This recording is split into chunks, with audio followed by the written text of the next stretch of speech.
Hello all, welcome back to our channel. ఇవాళ వీడియోలో డిఫరెంట్గా ఒక మంచి స్నాక్ ఐటెం అయితే చూసేద్దాము. ఈ స్నాక్ ఐటెం అయితే చిన్నపిల్లల నుంచి పెద్దవాళ్ళ వరకు అందరూ కూడా లైక్ చేస్తారు. చాలా క్రిస్పీగా ఉంటుంది. కేవలం ఒక కప్పు బొంబాయి రవ్వ ఉంటే చాలండి, మనం ఈ స్నాక్స్ అయితే చేసేసుకోవచ్చు. ఇది చేసుకోవడానికి పెద్ద ప్రాసెస్ కూడా ఏమీ లేదండి. చాలా తక్కువ టైంలో చాలా ఈజీగా చేసేసుకోవచ్చు ఈ స్నాక్ ఐటెం అయితే. మరి లేట్ చేయకుండా ఇది ఎలా తయారు చేయాలో చూసేద్దాం పదండి. ముందుగా ఒక మిక్సీ జార్లో 1 టీ స్పూన్ జీలకర్ర, 1 టీ స్పూన్ నువ్వులు, అలాగే 2 పచ్చిమిరపకాయలు, చిన్న సైజు అల్లం ముక్క, కొద్దిగా కరివేపాకు, ఒక రెమ్మ కరివేపాకు వేసుకొని కొద్దిగా నీళ్లు పోసుకొని మొత్తం కూడా స్మూత్గా గ్రైండ్ చేసుకోవాలి. అలాగే రుచికి సరిపడా సాల్ట్ కూడా వేసుకొని ఒకసారి గ్రైండ్ చేసేసుకుంటున్నాను. నేను ఇక్కడ కల్లుప్పు వాడాను, సో అందుకనే ఇందులో వేసుకొని గ్రైండ్ చేసేసుకున్నాను. మొత్తం కూడా స్మూత్ పేస్ట్ అయిపోతుందని. మీరు కానీ నార్మల్ సాల్ట్ వాడే పని అయితే డైరెక్ట్ పిండిలో అన్నా కలుపుకోవచ్చు. ఇలా గ్రైండ్ చేసుకున్న పేస్ట్ని పక్కన పెట్టేసుకుందాము. తర్వాత పొడిగా ఉన్న మరొక మిక్సీ జార్ తీసుకొని అందులో 1.5 కప్పుల వరకు బొంబాయి రవ్వ తీసుకుంటున్నాను. దీన్ని మెత్తగా పౌడర్ చేసుకోవాలి. ఇది మరీ స్మూత్ పౌడర్ అయితే అక్కర్లేదండి, కొద్దిగా బరకగా ఉన్నా పర్వాలేదు. మనకి క్రిస్పీగా వస్తుందన్నమాట తినేటప్పుడు స్నాక్స్ మధ్యలో. సో దీన్ని ఒక ప్లేట్లోకి తీసేసుకుందాము. తర్వాత 1/2 కప్పు వరకు బియ్యం పిండిని తీసుకోవాలి. తర్వాత 1 teaspoon red chilli flakes వేసుకొని మొత్తం కూడా ఒకసారి కలిపేసుకోవాలి. మీరు కానీ నార్మల్ సాల్ట్ వాడే పని అయితే డైరెక్ట్గా ఇలా కలుపుతున్నప్పుడే ఇందులో సాల్ట్ కూడా వేసుకొని కలుపుకోవచ్చు. కానీ నేను కల్లుప్పు మిక్సీ జార్లో ఆల్రెడీ వేసి గ్రైండ్ చేసి పెట్టేశాను. మొత్తం అంతా కూడా ఒకసారి బాగా కలిపేసుకున్న తర్వాత మనం గ్రైండ్ చేసుకున్న పేస్ట్ని ఇందులో వేసుకోవాలి. మనం గ్రైండ్ చేసుకునేటప్పుడు ఎక్కువ వాటర్ కూడా వేసి గ్రైండ్ చేసుకోకూడదండి. అలా ఎక్కువ వాటర్ పోసేస్తే ఇలా పోసుకున్నప్పుడు ఒక్కొక్కసారి జారుగా అయిపోతుంది పిండికి.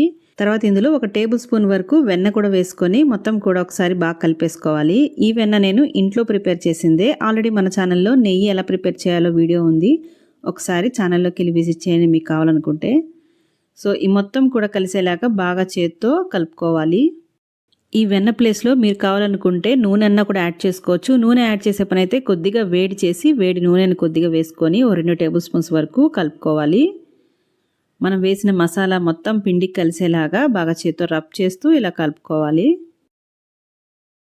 ఇక్కడ చూస్తున్నారు కదా, మనం వేసుకున్న మసాలా కానీ వెన్న కానీ మొత్తం కలిసిపోయింది బాగా. ఇలా మనం చేత్తో నొక్కి చూస్తే ఇలా ముద్దలా రావాలన్నమాట. సో ఇలా వస్తే మనకి మంచి పర్ఫెక్ట్ కన్సిస్టెన్సీ.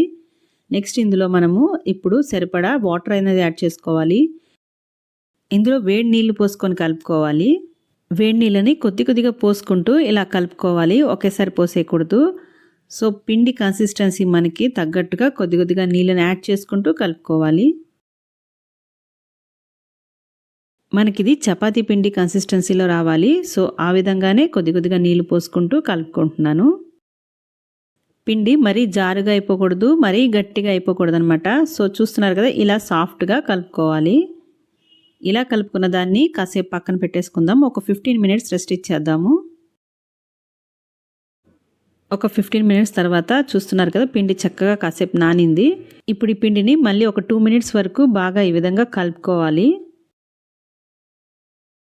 ఇలా కలుపుకున్న పిండిని ఒక చిన్న బాల్స్ లాగా ఒక 5 బాల్స్ వచ్చే విధంగా చేసుకున్నాను.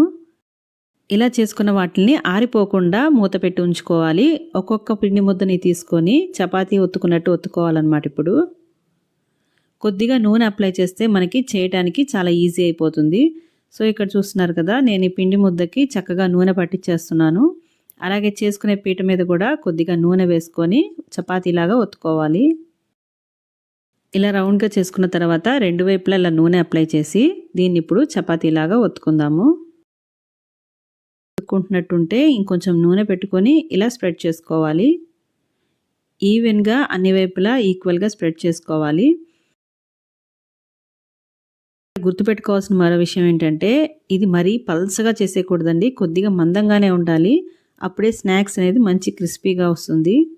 అంతేనండి. ఇలా స్ప్రెడ్ చేసుకున్న తర్వాత దీన్ని మనకి నచ్చిన షేప్స్లో కట్ చేసుకోవటమే. ఇక్కడ నేనైతే అన్ని ఈవెన్గా ఒకే షేప్ రావాలని ఈ విధంగా కట్ చేసుకుంటున్నాను. ఫస్ట్ సైడ్ ఉన్న 4 ఎడ్జెస్ అయితే తీసేస్తున్నాను. ఇలా పిజ్జా కట్టర్తో నేను 4 వైపులా కూడా కట్ చేసేసుకుంటున్నాను. మీరు కావాలనుకుంటే మీకు నచ్చిన షేప్స్ అన్నా కట్ చేసుకోవచ్చు.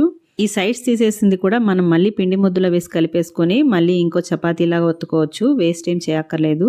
తర్వాత ఈవెన్గా అన్నీ కూడా ఒకే షేప్ని ఇవ్వటం కోసము ఈ విధంగా కట్ చేసుకుంటున్నాను. సో ఇలాగే కట్ చేయాలి ఈ షేప్ అని ఏం లేదండి, మీకు నచ్చిన షేప్స్లో కట్ చేసుకొని అన్నిటిని కూడా ఇలా ప్రిపేర్ చేసుకొని పక్కన పెట్టేసుకోవాలి.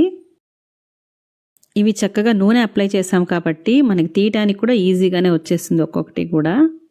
ఇలా అన్నిటినీ తీసి మరొక ప్లేట్లో పెట్టేసుకోవాలి. సేమ్ ఇదే ప్రాసెస్లో మిగతా పిండి ముద్దలన్నిటినీ కూడా ఇలాగే చేసుకొని అన్నీ కూడా ఒక ప్లేట్లోకి సపరేట్గా ఇలా తీసి పక్కన పెట్టేసుకోవాలి.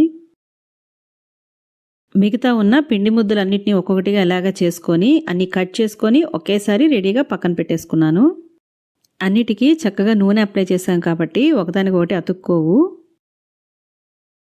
తర్వాత స్టవ్ ఆన్ చేసుకొని కడాయి పెట్టుకొని అందులో డీప్ ఫ్రైకి సరిపడా నూనె పోసుకోవాలి. నూనె బాగా వేడెక్కిన తర్వాత స్టవ్ని లో ఫ్లేమ్ చేసేసి ఒక్కొక్కటిగా మనం ప్రిపేర్ చేసుకున్నవన్నిటిని కూడా ఇందులో వేసేసుకోవాలి.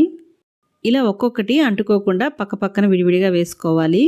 బాగా మరుగుతున్న నూనెలో వేసిన తర్వాత స్టవ్ని వెంటనే లో ఫ్లేమ్లో పెట్టుకొని లో టు మీడియం ఫ్లేమ్లోనే వేయించుకోవాలి వీటిల్ని. సో వేసిన వెంటనే గరిటె పెట్టి తిప్పొద్దు. కొంచెం సేపు అయిన తర్వాత అన్నిటినీ కూడా ఇలా ఒకసారి సపరేట్ చేసుకోండి. స్టవ్ని కానీ హై ఫ్లేమ్లో ఉంచితే పైన మొత్తం మాడిపోతుంది, లోపల ఉడకదు. సో లో టు మీడియం ఫ్లేమ్లో పెడితేనే ఇవి మంచిగా క్రిస్పీగా బాగా వేగుతాయి. ఇలా కలుపుకుంటూ ఉంటేనే అన్ని వైపులా ఈవెన్గా మంచి కలర్ వస్తుంది. సో కంటిన్యూస్గా ఇలా కలుపుకుంటూ వేయించుకోవాలి.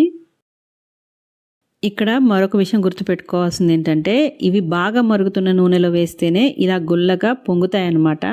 నూనె వేడెక్కకుండా వేసేస్తే ఇవి పొంగవు.